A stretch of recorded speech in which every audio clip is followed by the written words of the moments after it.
UDIMA, Universidad a Distancia de Madrid, la universidad cercana. Bienvenidos al vídeo repaso acerca de la unidad didáctica 3 de la asignatura Derecho del Trabajo. En él abordaremos un tema muy concreto, todo lo relativo al empleador y a la empresa. En primer lugar, comenzaremos con el concepto. ¿Qué es un empresario? Bueno, pues como sujeto de la relación laboral puede asumir el papel de empresario tanto una persona física, una persona jurídica, por ejemplo una sociedad, o una comunidad de bienes, es decir, un ente que como tal carece de personalidad, como pudiera ser una comunidad de vecinos cuando contrata a una persona que se ocupe de la limpieza de las escaleras, del portal, de las zonas comunes, etc. En definitiva, dentro de la relación laboral, el empresario es el sujeto que recibe la prestación de servicios del trabajador contratado. Y como tal sujeto, dentro del contexto de esa relación laboral, cuenta con una serie de deberes u obligaciones, pero también con una serie de derechos o facultades. Entre sus deberes, por ejemplo, dar ocupación efectiva al trabajador, protegerle frente a los riesgos profesionales, remunerar el trabajo recibido, etc. En definitiva, serán efectivos deberes del empresario o empleador cualquier correlativo derecho del trabajador. Pero junto con esos deberes, junto con esas obligaciones, cuenta también con una serie de facultades. Por ejemplo, el poder de dirección, es decir, dar órdenes acerca del modo, el tiempo, el lugar en el que se ejecuta el trabajo, la potestad disciplinaria, es decir, tratar de reconvenir a un trabajador que incurre en algún tipo de incumplimiento, siempre sujeto a una serie de límites, como son los principios de tipicidad, de proporcionalidad entre la falta y la sanción, etc., o la potestad premial. Esto con carácter general. Existen una serie de supuestos muy importantes, fundamentales, que aparecen desarrollados dentro de la unidad didáctica correspondiente, que presentan particularidades. En concreto, los 4 que vemos en pantalla. Grupos de empresa, contratas y subcontratas, cesión ilegal de trabajadores, empresas de trabajo temporal. Cada uno de ellos, los aspectos más importantes, vamos a verlos para que quede perfectamente claro. En primer lugar, grupos de empresas. ¿Qué es lo más interesante, lo más importante dentro de esta figura? Bueno, cuando estamos hablando de grupos de empresas nos estamos refiriendo básicamente a un conjunto de unidades económicas, cada uno o cada una de ellas con personalidad jurídica propia, que se encuentran ligadas entre sí y sometidas a un poder de decisión único. Por tanto, la principal característica de un grupo de empresas es la unidad de decisión dentro de esas unidades que lo conforman, dentro de esas entidades, empresas que constituyen el grupo. Pero no por ello, no por la mera existencia de esa unidad de decisión, dentro del grupo o el propio grupo asume la posición contractual de empleador. No, serán cada una de esas entidades, cada una de esas empresas, las que a la postre actúen como empleadores dentro de las concretas relaciones laborales.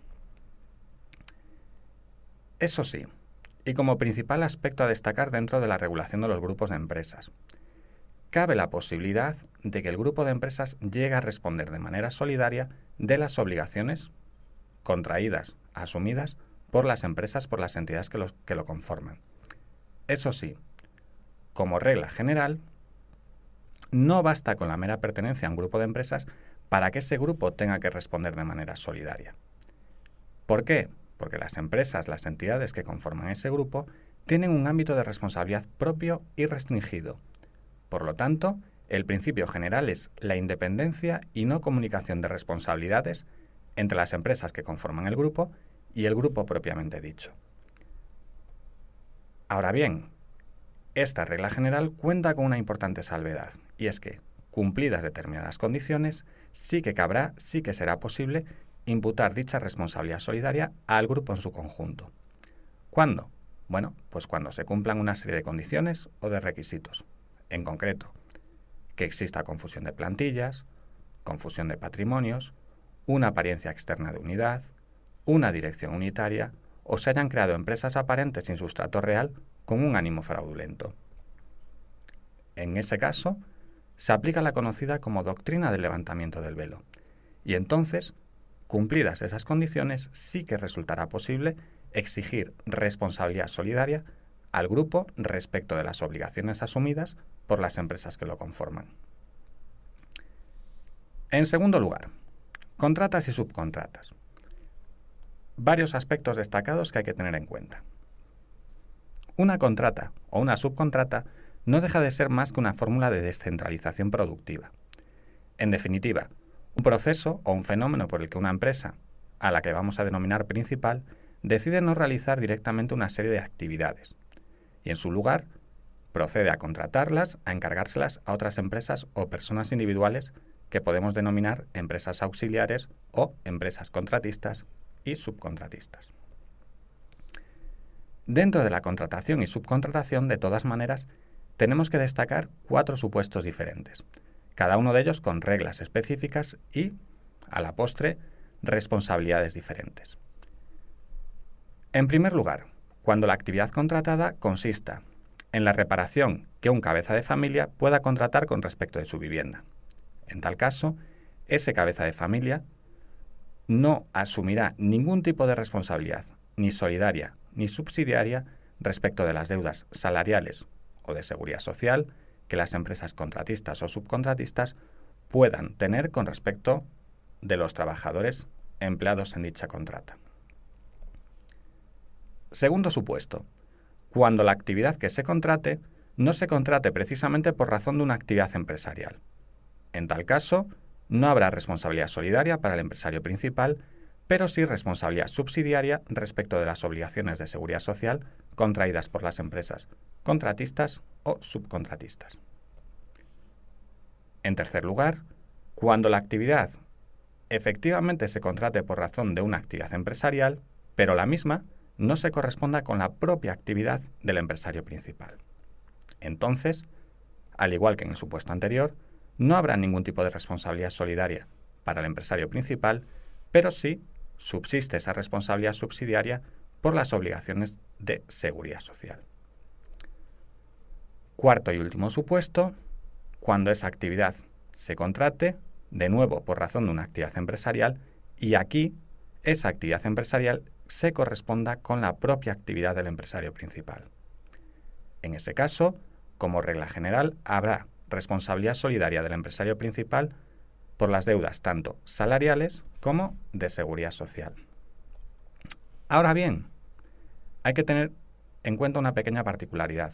Hay que hacer una pequeña matización en este cuarto supuesto. Cabe la posibilidad de exonerarse de esa responsabilidad solidaria respecto a las obligaciones de seguridad social, no respecto a las obligaciones salariales. ¿Cómo?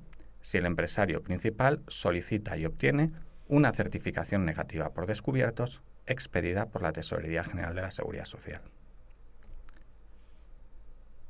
En tercer lugar, tercer supuesto particular que vamos a abordar, la cesión ilegal de trabajadores. ¿En qué consiste? Bueno, muy sencillo. Básicamente consiste en contratar a trabajadores para cederlos a otra empresa, sea con carácter temporal, sea de manera definitiva. Esa es una actividad prohibida con carácter general en nuestro ordenamiento jurídico. La única excepción que existe, la única posibilidad, es la prevista en el propio ordenamiento, consistente en que esa actividad la lleve a cabo una empresa de trabajo temporal válidamente constituida. De tal manera que al final existirá cesión ilegal cuando el objeto de los contratos consista en la mera puesta a disposición de trabajadores de una empresa a otra, o cuando la empresa cedente, es decir, la empresa que pone a disposición esos trabajadores, carece de actividad u organización propia estable, o de los medios necesarios para actuar como un verdadero empleador, o en definitiva, cuando no ejerza las funciones inherentes a cualquier empresario. De estar ante un supuesto de cesión ilegal, se pueden producir una serie de consecuencias. Las principales, las siguientes. Tanto la empresa cedente como la empresa cesionaria incurrirán en responsabilidad solidaria respecto de las obligaciones salariales y de seguridad social derivadas de los trabajadores sometidos a ese tráfico ilícito. Y además, esos trabajadores cuentan con el derecho, a su elección, se trata de una potestad, de adquirir la condición de fijos en cualquiera de las dos empresas. Y en último lugar, las empresas de trabajo temporal. Gráficamente, la relación que se establece entre las empresas de trabajo temporal, las empresas usuarias y los trabajadores podría venir determinada por este gráfico. Bien, pero antes de abordar esa relación triangular, conviene tener en cuenta que las empresas de trabajo temporal son empresas cuya actividad consiste en poner a disposición de una empresa usuaria, con carácter temporal, trabajadores por ellas contratados. De tal manera que las relaciones que se establecen en este supuesto son las siguientes. Una relación netamente laboral entre el trabajador y la empresa de trabajo temporal, una relación de carácter civil que se materializa en el contrato de puesta a disposición entre la ETT y la empresa usuaria, y una situación especial, que es la que se materializa entre el trabajador que presta servicios y la empresa usuaria. ¿El contrato de puesta a disposición? Bueno, su objeto es el siguiente: ceder trabajadores por parte de una ETT a una empresa usuaria. Y se puede utilizar en los mismos supuestos y bajo las mismas condiciones que establece el artículo 15 del Estatuto de los Trabajadores para las relaciones laborales de carácter temporal. Eso sí, existen una serie de prohibiciones, una serie de supuestos en los cuales no se puede utilizar un contrato de puesta a disposición. Básicamente, cuando se pretenda sustituir a trabajadores en huelga de la empresa usuaria para emplear a esos trabajadores cedidos en trabajos u ocupaciones especialmente peligrosos, etc. ¿Y qué relación o qué es lo que caracteriza la relación entre el trabajador y la empresa de trabajo temporal? Bueno, en primer lugar, el contrato que suscriba la ETT con el trabajador podrá ser de carácter indefinido o por tiempo determinado, y en este último caso, coincidente con la duración del contrato de puesta a disposición. El trabajador tendrá derecho a recibir la retribución total establecida en el convenio colectivo de aplicación, y es la empresa de trabajo temporal la que asume las obligaciones de abonar dicho salario y también todas las obligaciones relativas a la seguridad social. Por su parte, en la relación entre la empresa usuaria y el trabajador destacan los siguientes aspectos. Es la empresa usuaria la que ostenta efectivamente las facultades de dirección y control del trabajador puesto a su disposición.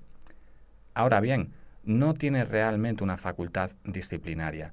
Por el contrario, en caso de que el trabajador incurra en algún tipo de incumplimiento contractual, tendrá que ponérselo en conocimiento de la empresa de trabajo temporal para que sea ésta la que al final adopte las medidas pertinentes.